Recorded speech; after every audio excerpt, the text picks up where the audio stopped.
Hello, everyone. Welcome to A Fistful of Dice. My name is Matt.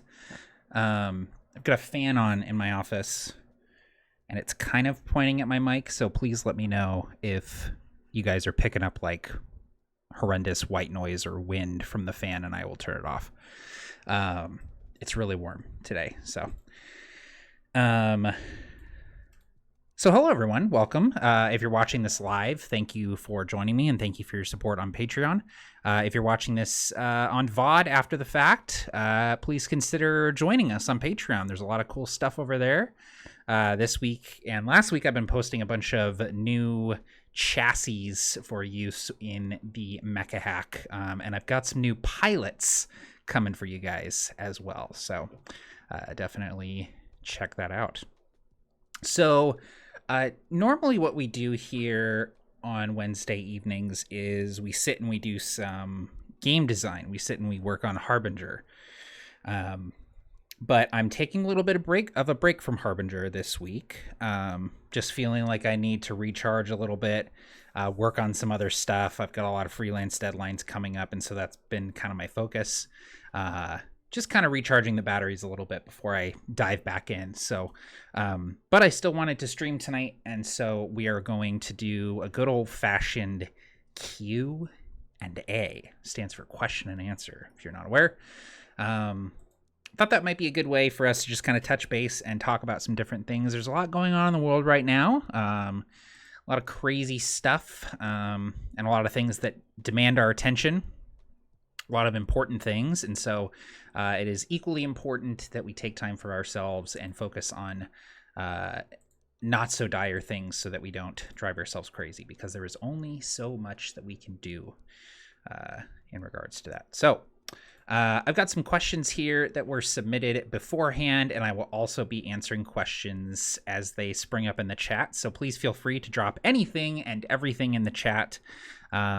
It could be related to RPGs. It could be related to something else. Video games, movies, TV, comic books, anime, Gundam models, Game Boys, hot dogs. I don't know, whatever.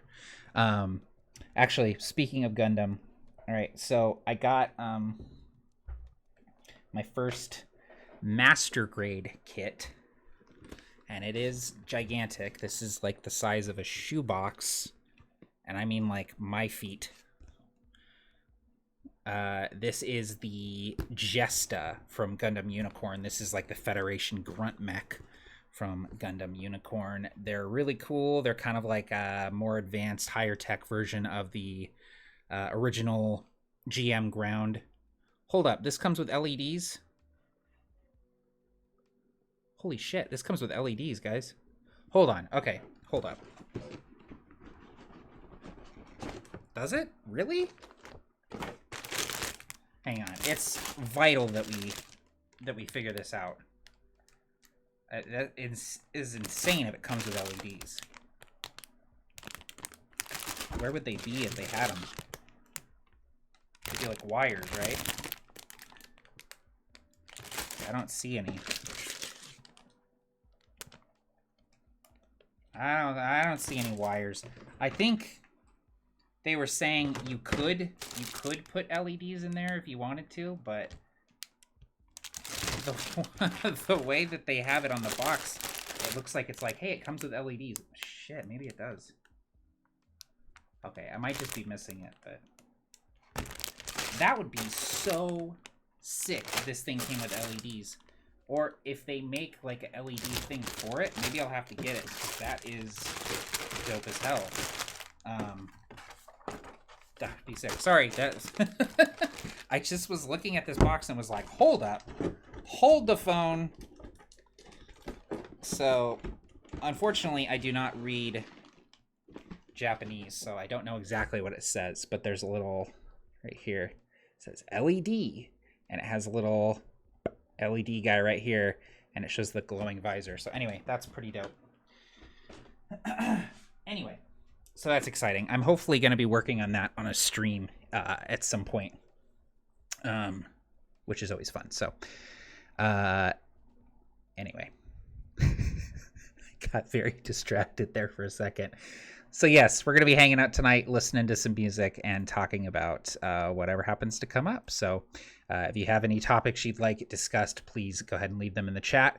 Let's see who's in the chat here. We got Jason Smith, Ben Fisher, we got Check for Traps, we got Alan, Darius Jana, we got Nick, we got Keel. Man, the gang's all here. Hey everybody. Make sure I drink plenty of water here. Cool. No fan noise so far. Yeah, Alan, not even out of the box yet. Yeah, I think this will probably be my treat after I finish a couple of freelance projects. I'll dive in and start working on it. I'm a little bit intimidated. It's my first master grade, which means it's about twice the size of this guy here. So this is like action figure size. This is a 1/144 scale, and the master grades are 1/100 scale. So not necessarily twice as big, about half again as big. But anyway, Ben Fisher, question: what is Synth Chard? So Synth Chard is it's the setting that me and my home group are playing in, or were playing in before the pandemic hit. And it's like sci-fi fantasy. It's a primeval world with dinosaurs. This alien ship that had abducted all of these different species from various planets crash landed on this world called Coax, and the aliens that abducted all of these species are long gone, but their technology remains. And the species of Coax have kind of like come together, banded together, created settlements, and they're just sort of surviving on this primeval world using the tech of the aliens. So it's like blasters and hover vehicles and stuff like that. So, and all the races are like, it's like Loxodon, Oricocra, Tabaxi, like all of the like animal races. So it's pretty gonzo. There are a few posts up on the Patreon about Synth Chard, including like a setting primer, as well as a settlement to explore as well. So if you're interested in that, Ben, I would definitely recommend going and checking that out. I think there's a Synth Chard tag on the Patreon, or so you can filter by Synth Chard posts. If not, I will make sure I do that tonight. Alan asks, where am I purchasing my mecha models from? So I have 3 sites that I would recommend. The first is New Type HQ. They're probably my favorite site, just in terms of like availability, the variety of stuff they have in stock, the tools that they have available, and also the speed of their shipping. They ship really quickly. Plus, they do cool stuff like they had a fund going on for food banks a while back, and right now they're raising money for bail funds for Black Lives Matters demonstrators. So I've donated to both of those causes and got some pretty sick like stickers out of the deal. Like I got I just put this on my Surface, but I got this really cool Gundam Unicorn sticker for donating to their Black Lives Matters fund. So I thought that was pretty cool. The second place I would recommend is Mecca Warehouse. They're definitely a smaller outfit, but they have really good prices, and the guy who runs it is a really nice guy. Mecca Warehouse, they're great.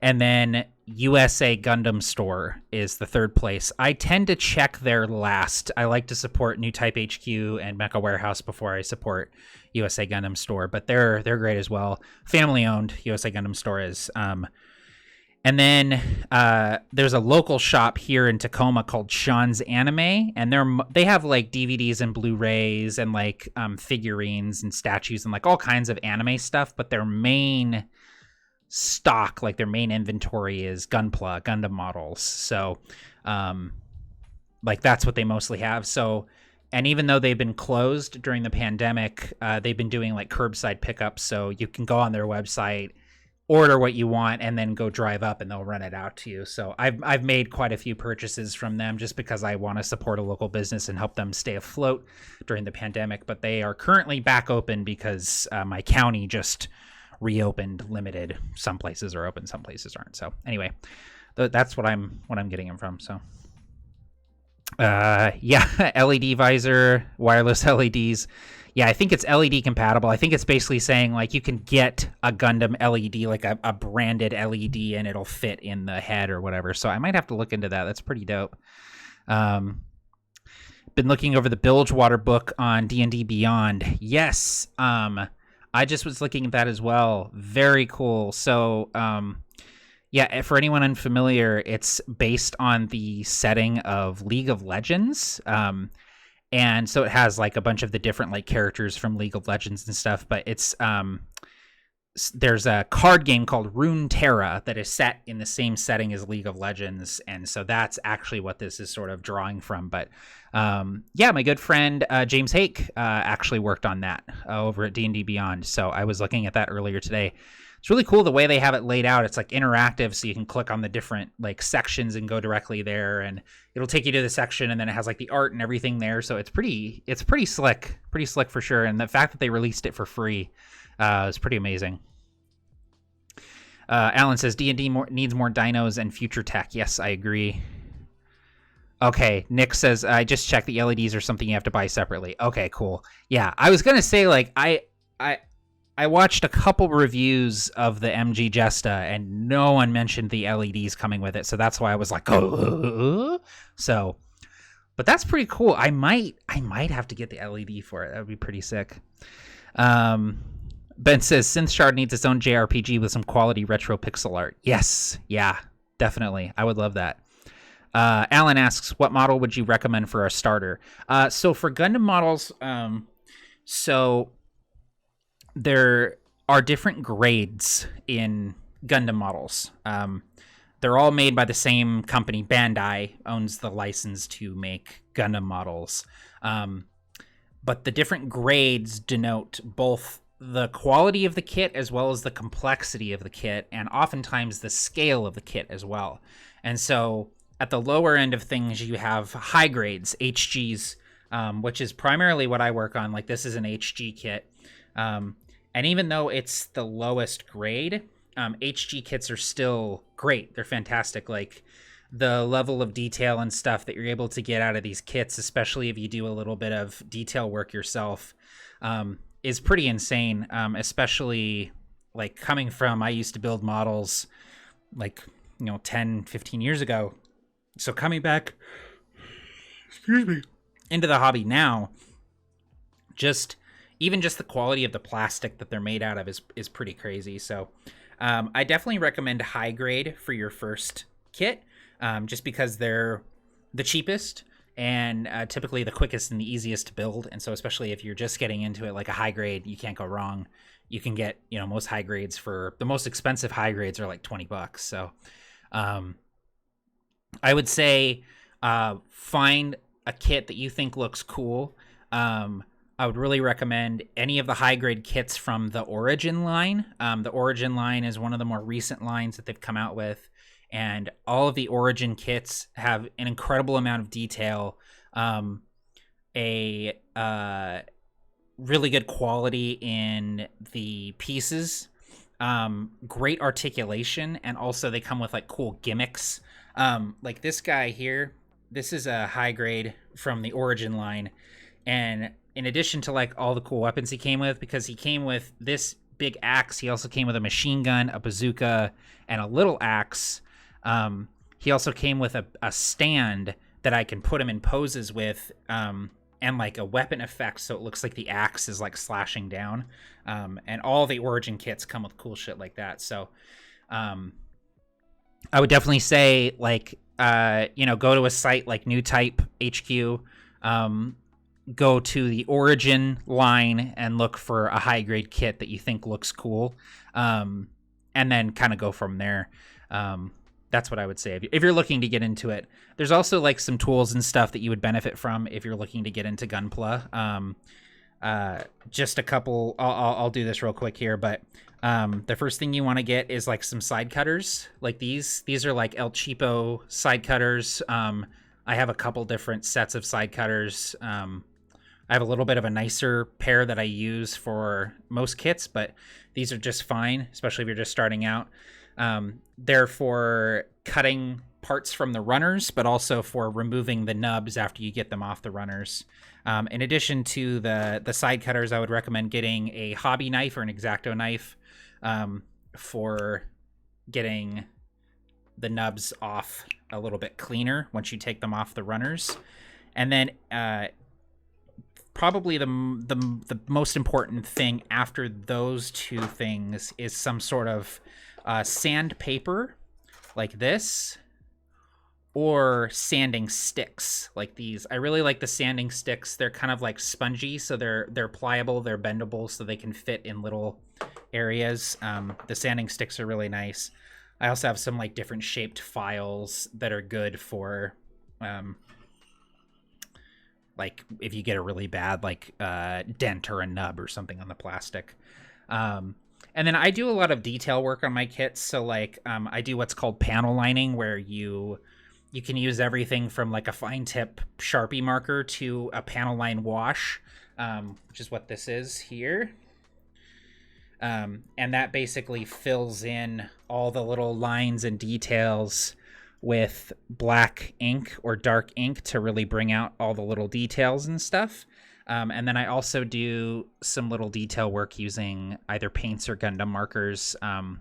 Like it's going to be kind of hard to see, but the little like red parts here are not red on the kit. I painted them red so they would stand out a little bit more. And then I also did decals on this guy, water slide decals, and I did a matte top coat on him as well. So that's why he kind of looks a little bit less glossy. So there are lots of different things, and you can just really fall into the pit of Gunpla and go all in, or you can, stay kind of casual with it and still have fun with it. So anyway, I hope that answers your question, Alan. That's probably more information than you wanted, but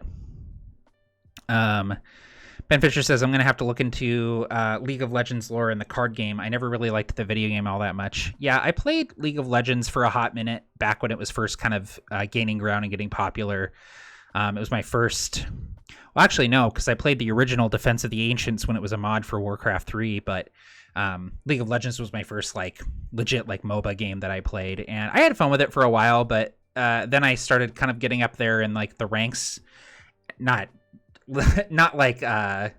for real, but just to the point where I was playing less casually, and the community was just so toxic that I just couldn't do it anymore, and it was not fun to play, and it was really stressing me out. So yeah. But the lore is really cool, and I haven't checked out Runeterra yet, but I've heard really good things about Runeterra. I've heard that it's a cool alternative to Hearthstone, basically. So Nick says, I've never done a Gundam model, but they look really cool. Our local game store just opened up, so I picked up an ATST model, and I'm going to paint it like the one in The Mandalorian. Oh, sick. Yeah, cool. I love that walker in Mandalorian, how it had the war paint on it. That was super sick. Yeah, Bandai, the company that makes the Gunpla kits, they also own the license to Star Wars models, and so they have a really legit line of Star Wars kits. I actually just got my dad an X-Wing, Resistance X-Wing T65, or no, the Resistance X-Wing is T70, right? I can't remember. Anyway, I got the Resistance X-Wing with the blue paint for him to do, because he was saying that he wanted a model kit. So, and he's not super into Gundam, but he loves Star Wars. So yeah. Watches 200 hours of Gunpla videos before buying anything. Honestly, that's been me, because I got out of the hobby probably either right before or right after college. I can't really remember, but I just know that I tried to keep up with things as much as possible, and YouTube allowed me to do that, because there's a whole mess of people on YouTube that are doing Gunpla stuff and making reviews of kits and doing live streams of building kits and stuff. So it was easy enough for me to stay at least partly plugged in. Yeah.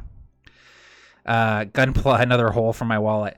And that's really the nice thing about it, is that it's only as expensive as you make it, because you can get a cheap set of nippers, a hobby knife, and an HG kit, and you're only out, $35. And you'll get, 2 or 3 nights of like building time out of that HG kit, and then you have the model kit sitting there. It's cool. Yeah, anyway, it's one of the cheaper like crafting hobbies out there. I'll just say that. And in terms of the quality that you're getting, most kits are not too bad. So, but it's also easy to drop $100 on, 4 or 5 kits or a couple master grades. And if you get into like the real grade or the perfect grade kits, like then you're looking at a couple $100 if you buy a couple kits. So yeah.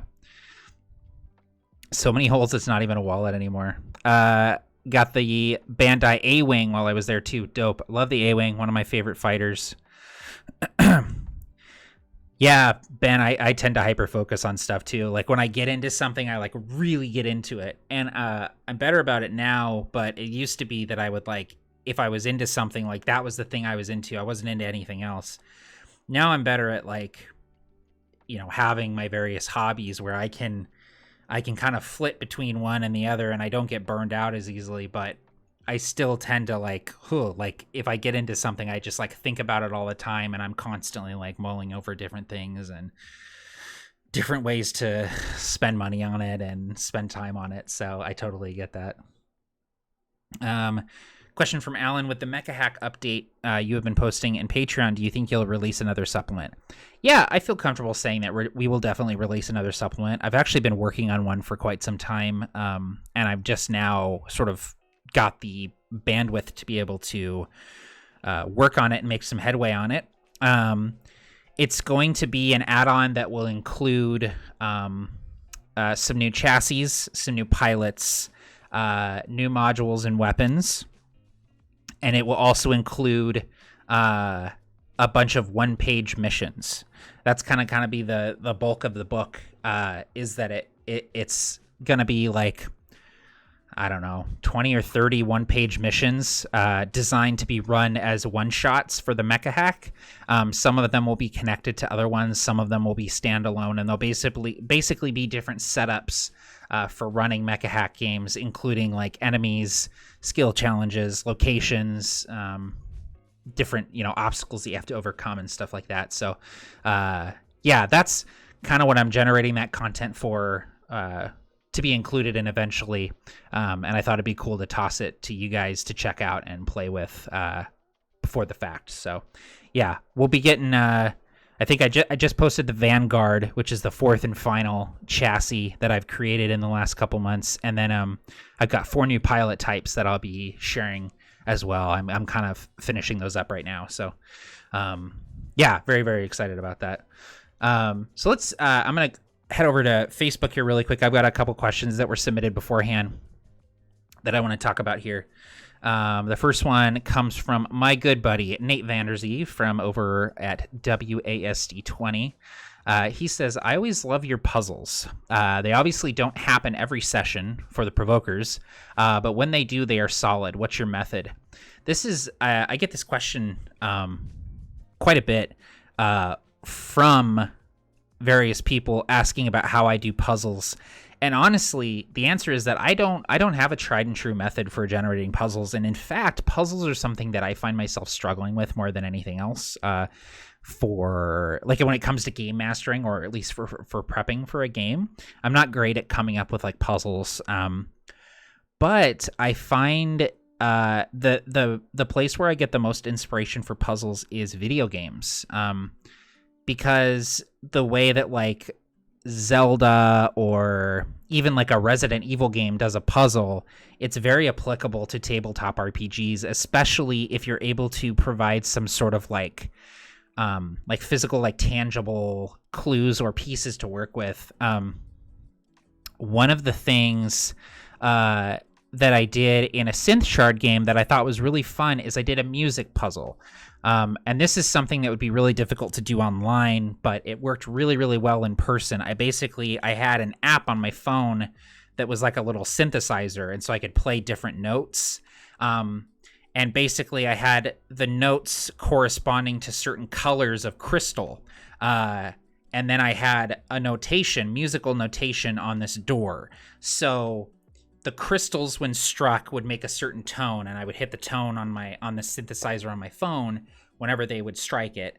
And they were able to figure out what order the crystals went in order to open this door based on the musical notation on the door.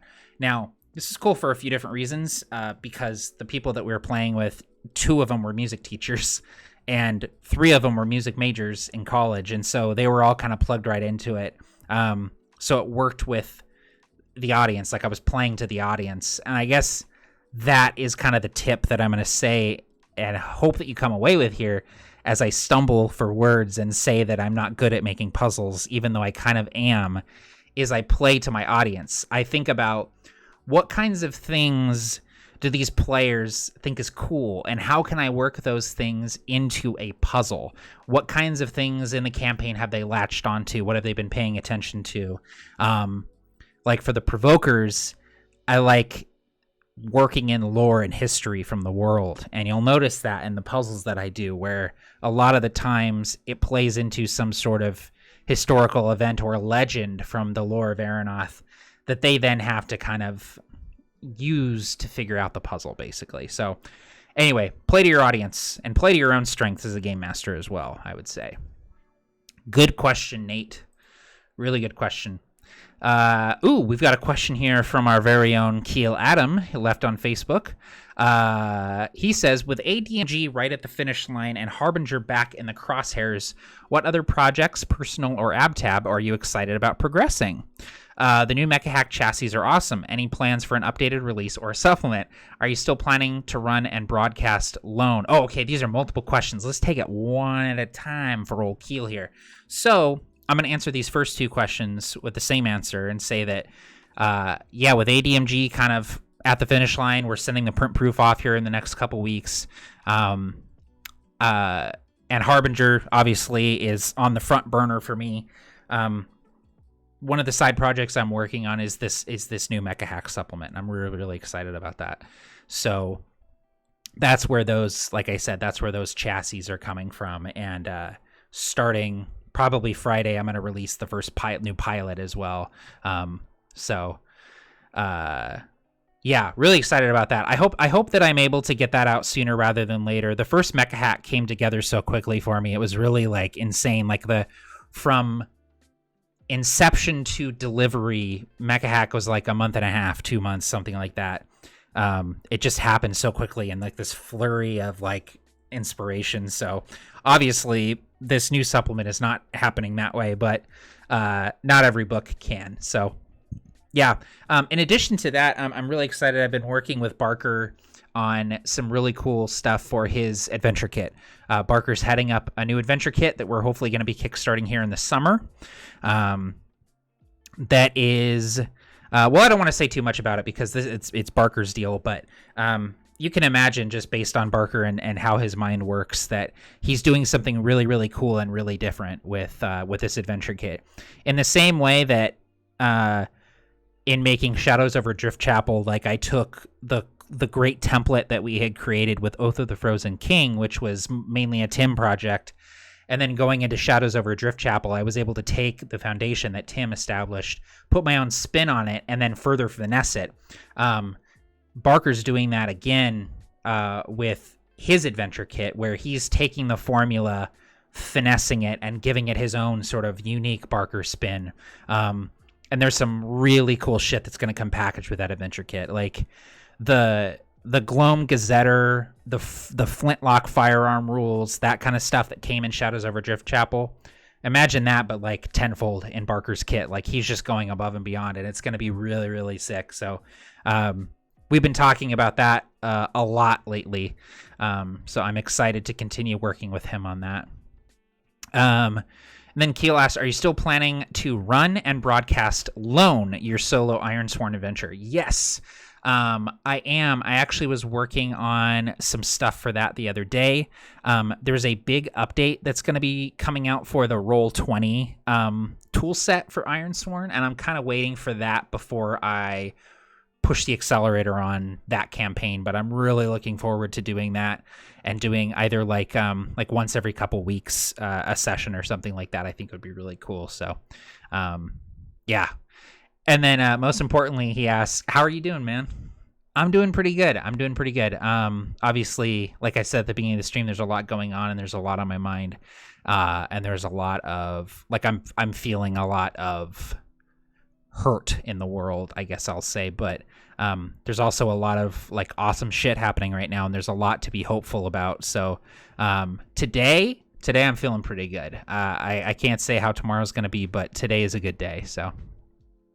Lloyd asked if I want to paint tiny men with him, and I absolutely want to. And then the last question here on Facebook, and then we'll get back to the chat questions, is comes from Barker himself. If you're running a sandboxy in terms of character decisions, not locations or world features, one shot, and have 2 pages or 1 page front and back for prep notes, how do you use those pages?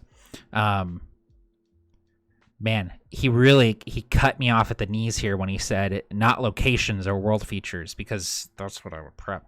But sandboxy one shot, you've got 2 pages.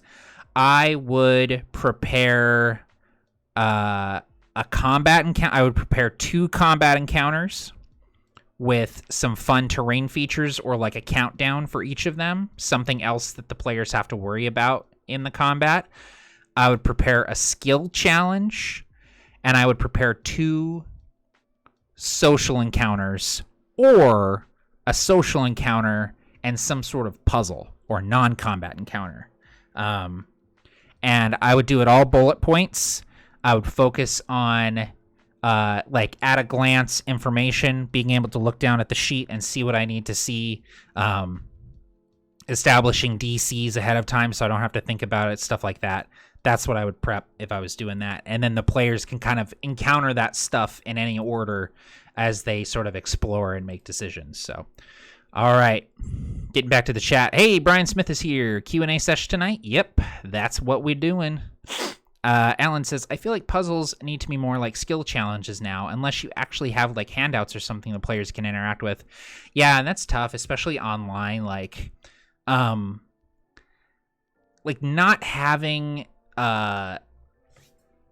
tangible sort of things. Like when I was running Call of Cthulhu for my home group, I would do puzzles all the time, and it was so easy because you just hand them a puzzle. Like, you know, okay, you guys find this clue, it's part of a cipher. Okay, you found another clue, here's another part of the cipher. The cipher's incomplete, but you have to use context to try and solve this, you know, this thing. You have to translate it. And then your players sit around the table for 20 minutes, you know, having a blast solving this puzzle, and you get to sit back as a game master and watch them do it.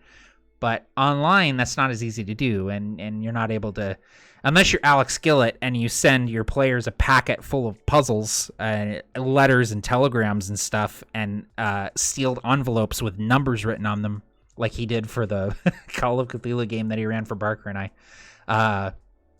So yeah, like leaning a little bit more on like skill challengey type stuff, I think is a good way to get the puzzly feel without necessarily having it be a puzzle.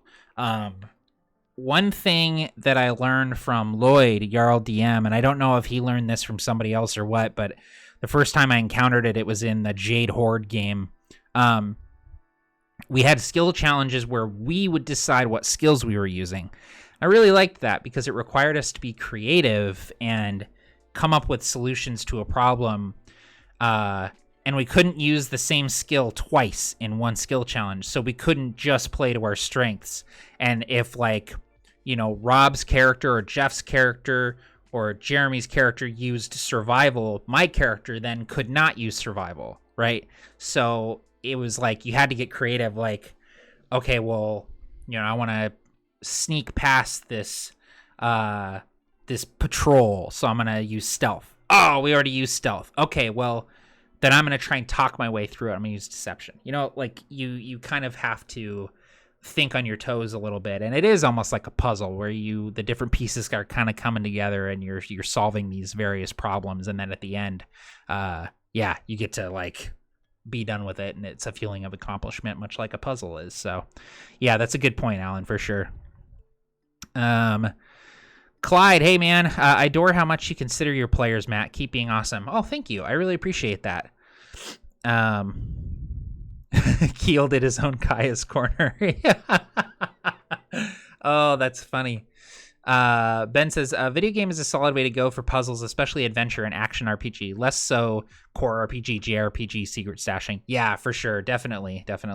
Yeah, much more like action RPG, like your Zeldas, or even like the God of War games have some cool puzzles in them and stuff. So, Prince of Persia, you know what had cool puzzles was Jedi Fallen Order. That game was so good. I was not anticipating the like dope ass puzzles and like physics-based puzzles and stuff in that game. So, yeah, Adventure Kit led by Barker. Bring it on. That is, I feel like everyone feels like that. Hey, Nick Hughes is here. How's it going, Nick? Ironsworn is sweet. I love it. Keel says, I'm glad you're coping well amidst the chaos. One day at a time is the way to go. I love the positive outlook. It makes such a difference. Keen for everything you got coming up. Thank you, dude. I really appreciate that. Yeah, some days are harder than others, and we're all feeling it. We're all existing in the same world, and if you're a person with any empathy at all, you're definitely hurting right now. So it's important to take little victories when you can, and try to appreciate the good things in life, and fix stuff that you can in your own community. So I've gone to a couple demonstrations here in Tacoma, and I've donated what I can to various really important organizations, and it's important that everyone do what they can but not overextend themselves, and still take care of themselves and their own sort of small communities or families and our neighbors and stuff at the same time. So, yeah. Elliot, hey, I've done a bunch of physical puzzles by sharing my players' Google Docs. It's a little less wieldy than in person, but we have fun with it.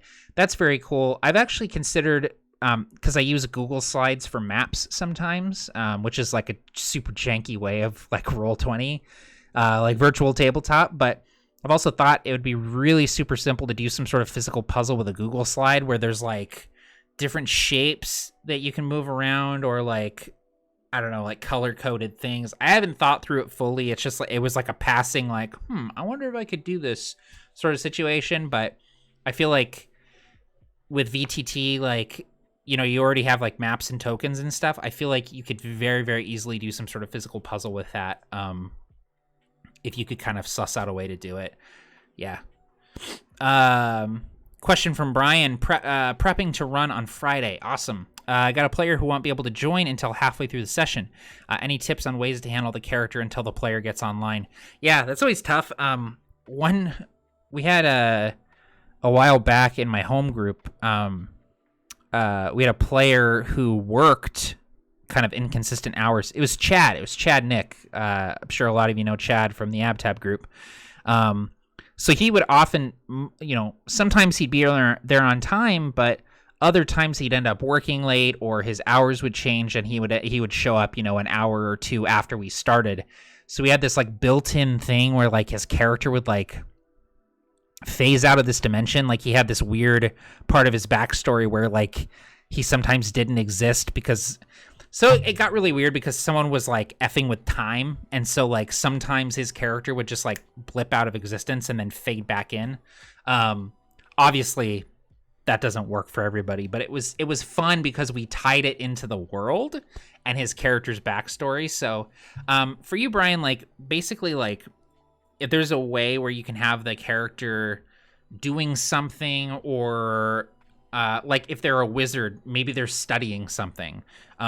If they're a bard, maybe they're like trying to figure out like a new song to sing, and like have their character be able to do something where it's like, okay, well, since you spent all that time studying, now that you're here, like you figured out this book that you guys found in the last dungeon, and so I'm going to explain to you, what the deal is with the book. So then they feel like they're still contributing, even if they're not necessarily there. But it's not that immersion breaking to just have it be like, okay, well, you're here now. You know what I mean? Like the character's here. The character has been here the whole time, but now they're more active. They seemed strangely quiet before, like something was bothering them, but now they're talking and acting. So yeah, I've dealt with that before, and sometimes for really important sessions where a player doesn't make it, and it's tough. You kind of have to. It adds one more thing for you as a game master to juggle. So yeah, it could be tough for sure. Nick says that's a smart way to do a skill challenge to allow your players to be creative. Yeah, I really like it too. Like I found myself really enjoying that method for doing skill challenges. So it's something I've adopted for my own games as well. Keel asks if there are any movies or TV shows that I'm looking forward to this year. Yeah, so, okay. I'm really excited about the Dune movie. Way too excited about Dune. I love Dune. It's my favorite book of all time. They're making a movie about it. They got the director from Blade Runner 2049 and Arrival, two of my favorite movies of the last few years. The cast is fantastic. The production design looks great.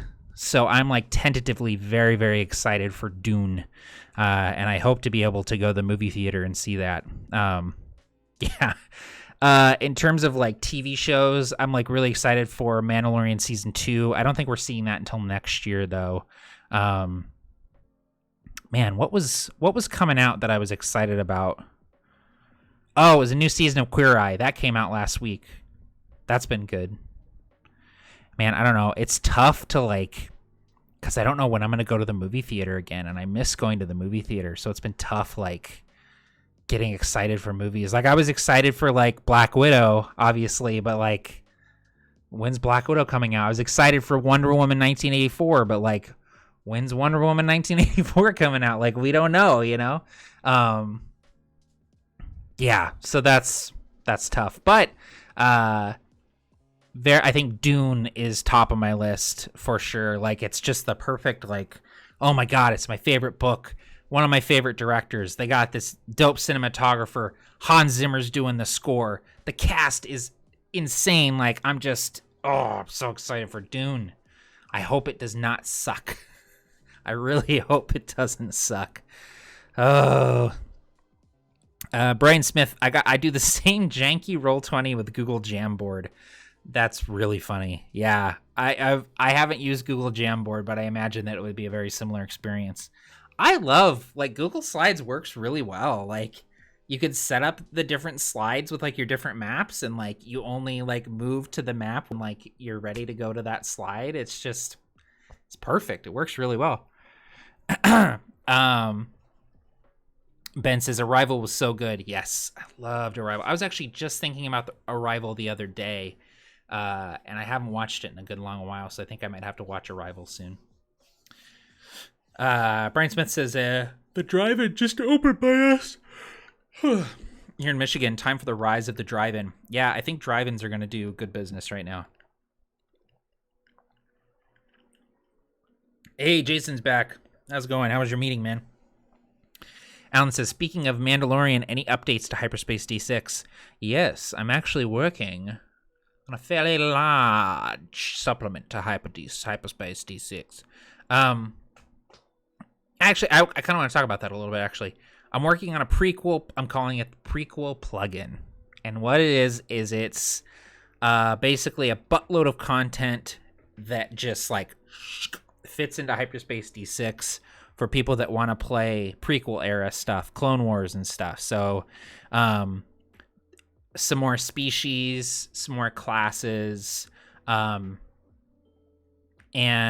I want to have rules for, like, battles, like big battles. Like, if you're playing like a Jedi general, I want you to be able to, like, move your clone troopers around and stuff. So anyway, working on that. I'm not sure when that'll be coming out, but hopefully soonish. It's not like a huge project, but it is like a little bit of a bigger project, because I have to think about, like, what all do I want to put in here, because I'm not, like, huge on the prequels, but I do enjoy them, and a lot of people have asked for more prequel content for the game. So Yeah, I'm gonna do a prequel plugin, and eventually I want to do a sequel supplement where it's just stuff from the sequel trilogy, to plug into Hyperspace D6. Because right now it's very original trilogy centric, which I mean that's kind of my jam, so it makes sense. But I do have a lot of love for the prequels, and I have a lot of love for the sequels, and so I want to create more content for those so that people are, don't have to hack together stuff for for the games that they want to run, basically. It'd be cool too to do like some Old Republic stuff, because that's my jam as well. So Elliot says, how many supplements do you work on at once? It sounds like you have a lot cooking right now. Yeah, I tend to work on a lot of different things at once, because it helps make me work on stuff more consistently, and it also keeps me from getting burned out. So it really depends, but I will usually be working on like 2 or 3 projects at a time. And so I really do think of it like a stove, where I have 4 burners and I can have anything I want on the burners, but I can only have 4 things at once. And so I will often take things off a burner and put something else on. So like, like I have 4 or 5 unfinished RPG projects sitting in my Google Drive that are like nearly there, but not there enough to like playtest or anything like that. Like there's some core stuff that I would love to put out there at some point. There's 2 rule sets that are pretty much done that I would love to get out there that are really weird and fun, but like aren't quite there yet. So like those are kind of like off the burners because I'm not like actively working on those. So it's like Harbinger and Hyperspace D6 and, Mecca Hack stuff and the new adventure kit. Those are on the burners right now. But at some point, I'm going to want to take one of those off the burner, or one of them will be done and I'll take something off to the side and add it to one of the burners and I'll start working on it. So, yeah, it can be overwhelming sometimes when I have a bunch of projects, especially when like I also have like freelance stuff that I'm doing, because I'll be like working on like an RPG for like Onyx Path or like a board game, or I'm actually working on a PC game right now for a client. It's like I have that in my brain, and then I'm like, okay, scoot over, like I gotta fit room to work on like whatever, Harbinger or something in there. So it can be overwhelming sometimes, but it's also nice because I never want for something to work on. There's always something I can be tinkering with, even if it's just 10-15 minutes, like while trying to get my daughter down for a nap, and I'm sitting there on my phone and I can kind of tinker with something. So yeah. Oh, I do have the monitor. I do have the baby monitor. My wife just texted me that I have the baby monitor in my office. I do. 1 second. I'll be right back. I'm going to bring that to her.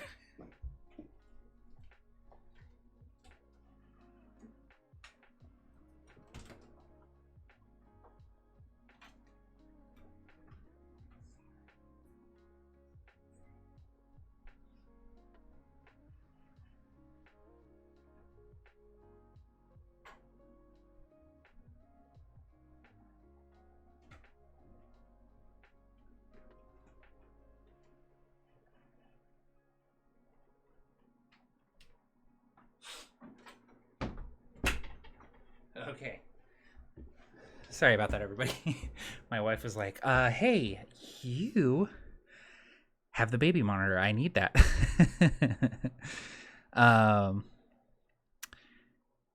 Yeah, so I think that answers your question, Elliot. So yeah, even though I have like lots of projects that I'm working on, I very rarely have more than like 3 or 4 that I'm working on at once, if that makes sense. So Clone Wars era mass battles would be awesome. Yeah, I'm kind of excited about that. When can we expect more details for AtCon Line 2020? So we are meeting tomorrow. We have a meeting tomorrow where we're going to finalize a bunch of the details and talk about how we want to implement stuff. And So I would say that at earliest we'll have some additional details on Friday, and if not Friday, then early next week, I would say. Roar. Yeah, buddy. Keel asks, have I ever, do you plan to create your own RPG system from scratch? Yes. Actually, so I have 2 or 3 games sitting on my drive that are rule sets that I've written that aren't quite there yet. And I will say this, the Crore stuff that I'm working on is its own rule set. It's like totally its own thing. Not based on D&D. It's not based on any existing system. It's its own system. And I'm really jazzed about that, and I hope to have some Crore stuff to show off and play test sooner rather than later. In fact, that might be something that I like trickle out onto the Patreon maybe after the Harbinger playtest goes out. Maybe I'll focus a little bit more of my energies on Crore. Because I would love to. I love game design, and thus far I've only released stuff that is based on an existing system. But I have, I think I'm hesitant to put something out there that I created myself from scratch because I'm afraid that it's shit. And I know that it's going to be at first, and that's why you play test. But it's just, it's hard to get over that hump and let people look at it. You know what I mean? So, but I am excited to get that stuff out there. So, yeah. PC game, cool. Yeah, Ben. Yeah, I haven't worked on a video game since I worked at Microsoft many years ago, working on Xbox One launch titles. But I was approached by a client a couple weeks ago for some help on a PC game that's coming out. And well, actually, I could say what it is because they already announced it. But it's it's the Steam version of a board game that I worked on called Tainted Grail from this board game company, Awaken Realms. And the developers of the PC game brought me on to help with the VO script and what else? Like tooltips and UI and stuff. So yeah, I hadn't worked on a video game in a long time, but it's been cool. Kind of a cool change of pace to work on a video game again. I haven't in a long time, so. Keel says, I love the 4-burner stove analogy. To that, my wife says, sometimes you got to take something off the burner to let it thicken. I'm stealing that shit. Ben says, this is why I have a gazillion hobbies. Dude, don't I know it. Hey, Laura. First time watching A Fistful of Dice live. Welcome. Thank you for being here. I appreciate you. Yeah, private playtests and trickling out content through Patreon is a good approach. I think that's exactly what I'm going to do. Oh, Ben. Yeah. Anytime I can work in that phrase, Fistfuls of Dice, it's everywhere. I think it's in almost every Absolute Tabletop book we've released has the phrase A Fistful of Dice in it somewhere. I know it's in Dragonrin. I know it's in both of the adventure kits that we've released, and I'm sure it's in a bunch of other books. I work that phrase into everything. Man. Yeah, let's see. A lot of the systems that I work on, I have one that I'm working on that's like a D12 based system. I have another one that's like a 2D8 system.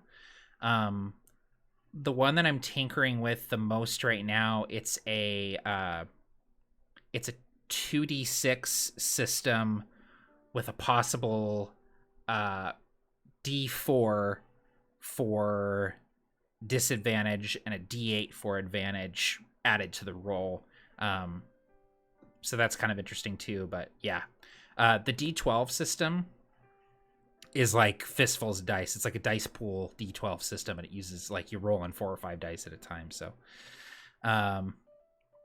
Brian asks, was your dad always designing hacking games when you were growing up? Curious how big a part gaming played with the fam.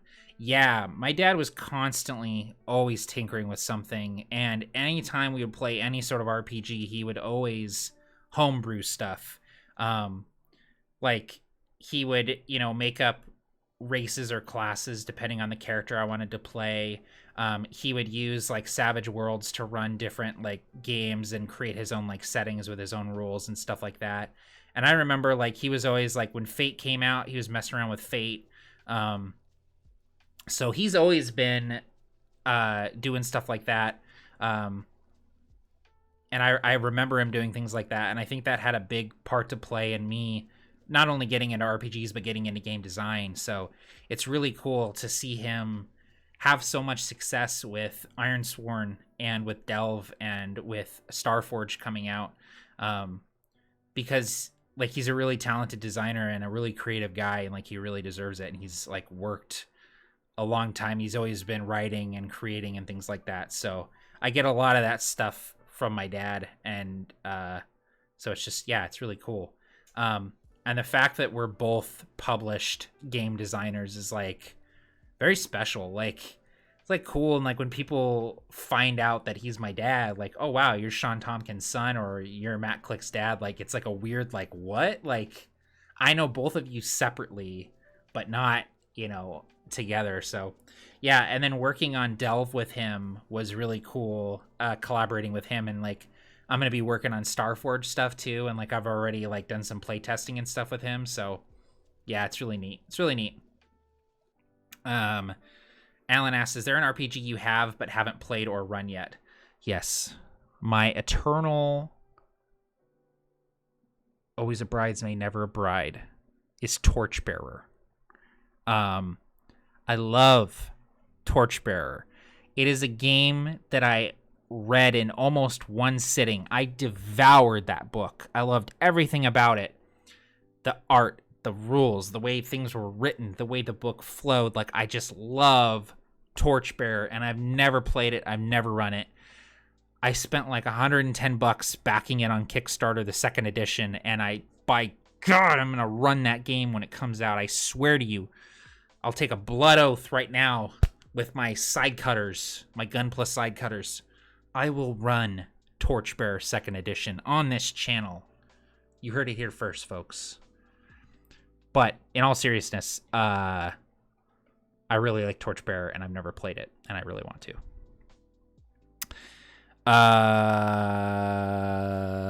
Yeah, West End Games nostalgia is real. Yes, that's the ultimate fistful of dice game. It is in Hyperspace T6 too. Yes, you're right, Keel. I forgot that I put it in there. I put it everywhere. It's like the stupidest Easter egg because you're like, of course he put that in there. What an idiot. But there it is. There it is. Yeah, I feel like if you're in this hobby, you have a shelf full of unplayed games. I mean, let's take you over here. Looking at my shelf. Conan, I haven't run Conan. Numenera, I haven't run Numenera. Oh, I have played Numenera though. Rippers. This is a bad example because I've actually played a bunch of these games. Dark Eye, I haven't played the Dark Eye. Mouse Guard, I haven't run. I've played it. Troika, I haven't run or played. Weave, I haven't played. Okay, I guess it's not that bad. You know what, though? I'm missing a bunch of books, though, because my dad borrowed a bunch. So he's got all the games I haven't played because Torchbearer isn't up there, I'm realizing. So anyway, yeah, Torchbearer is like the the one that I want to play so badly. But actually, Hankering for an Ale, Runehammer, I was going to start in-person Torchbearer game with him, but then like things got crazy, and then he moved to Philadelphia, so obviously that's not happening anymore. But I was like so pumped. I was gonna go over to Drunken and Dragon's house and play torchbearer, but it didn't happen. So,